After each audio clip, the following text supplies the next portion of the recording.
ഒരു പാട്ട് പാടിയിട്ടൊരു ഇഷ്യൂ ഉണ്ടായിട്ടുണ്ടായിരുന്നു. അതിന്റെ കുറെ സീക്വൻസ് ഞാൻ പല സ്ഥലങ്ങളിലും കണ്ടിരുന്നു. കാരണം അതേ പാട്ടിൽ ഒരുപാട് പാട്ടുകളുണ്ടെന്ന് പറഞ്ഞൊരു പ്രശ്നം. അതിലെ കാര്യം ഇതായിരുന്നു. ഇപ്പൊ എന്റെ റിലീസ് ചെയ്യാൻ പോകുന്നത് ഈ അടുത്ത മാസം പോകുന്ന പടമാണ് ഈ ബ്രോക്കർ പ്രേമചന്ദ്രന്റെ ലീലാവിലാസ്. അപ്പൊ ഈ പ്രോഗ്രാമിന്റെ ഇടയിൽ ഇവരെന്നോട് പറഞ്ഞു പുതിയ സിനിമയിൽ ഒരു പാട്ട് പാടുകയോ ചോദിച്ചു. അതിങ്ങനെയായിരുന്നു. പെണ്ണ് കെട്ടിക്കഴിഞ്ഞ ജീവിതം കാലൊടിഞ്ഞ കട്ടിലാണ് മോനെ, പുലിയെപ്പോലെ നടന്നോനെല്ലാം എലിയെപ്പോലെ ജീവിക്കും മോനെ, ചാട്ടം പിഴച്ചൊരു കുരങ്ങനെ പോൽ. ഇങ്ങനെയാണ് സോങ് പോകുന്നത്. അപ്പോൾ ഇവർ പെട്ടെന്ന് എന്നോട് പറഞ്ഞു ഈ പാട്ട് ഇങ്ങനെ അടിച്ചു മാറ്റിയ.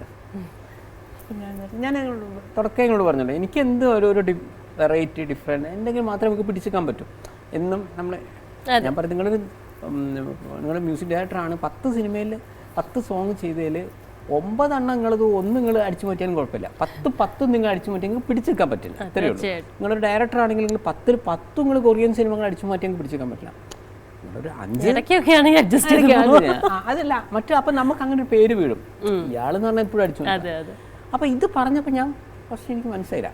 അപ്പോൾ ഇവർ പറയുന്നതാണ് ഗജനിയിലൊരു പാട്ടുണ്ട്.